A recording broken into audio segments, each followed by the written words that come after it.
ክርስቲያኑ ደግሞ ቡን ብሎ ለምን ንግዱን ለሱ ስለሰጠው ነው። ቀማው ንግዱን ነው ማለት ተካፈለው። የምን አባቱ እዚያ አለሌ ቁጭ ብሎ እኮ ሲቀም ነው የሚውል። ስድቡን ደግሞ ብታዩት መርካቶ ሲሳደቡ ሌላውን ኢትዮጵያ እንዴት እንደሚያንቋሹት ነጭ ለብሶ በቃ አላህ ያለ የምን አባት ክንትን ነው ለአንተ አንተ ብቻ ያናገር ኮንትሮል አድርገህ የምትከተለው አይሆንም።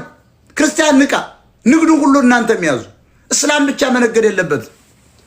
ቂጡን ይወጋህ ተቀበሉ።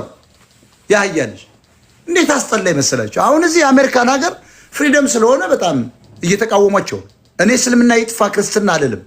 እኔ እያልኩ ያለሁት አክራሪነት በዛ። በቃ አሁን አሩሲ አካባቢ የሚጨፈጭፉ ሁልጊዜ ክርስቲያን ገድሎ ያውቅ እስላሞች ናቸው።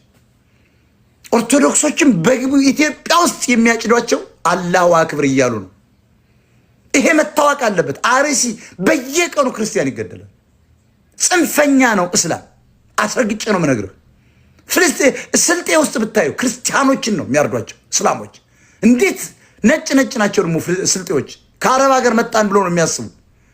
እነዚህ ክርስቲያን እያረዱ ነው። ቂጡን ወቅተ ማስተካከል አለበት የኢትዮጵያ ሕዝብ። የምን አባቱ መስፋፋት ነው? አራጅ ነው፣ አረመኔ ነው።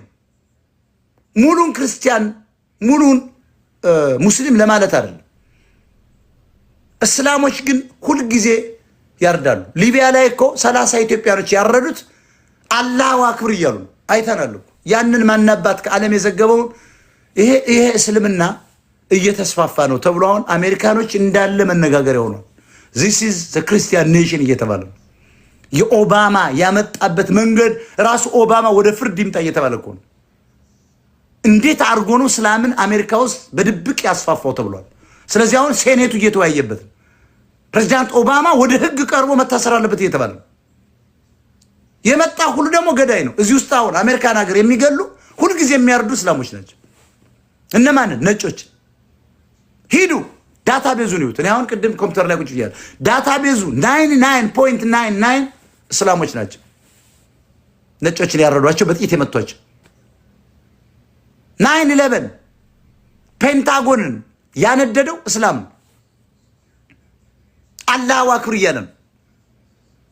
እስላም ደግሞ አሜሪካ እንዲጠፋ ይፈልጋል። እኛ ደግሞ አሜሪካ እንዲጠፋ አንፈልግም። አዘ ፖለቲሻን